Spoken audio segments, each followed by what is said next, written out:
Hey everyone, welcome back. In today's video, I'm going to show you how to create a Monzo account in a very simple and hassle-free way. First, open the Play Store or App Store and search for Monzo.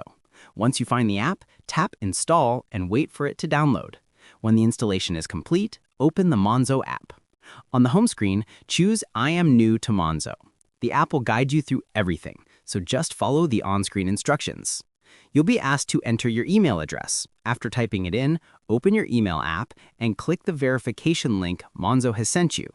Next, fill in your personal information, your full name, date of birth, and your address. Select your country, such as the UK or US, and enter your postcode, city, and state. After that, type in your phone number. Monzo will send you a code through SMS. Simply copy the code and paste it into the app. Then you'll need to verify your identity by providing your social security number if you're in the US and uploading a valid ID, like a driver's license or a passport. Follow the instructions shown on the screen to complete this part. And that's it. Your Monzo account is ready. It's quick, easy, and secure. If you enjoyed this video, don't forget to like, comment, and subscribe for more helpful tutorials. Thanks for watching, and I'll see you in the next one.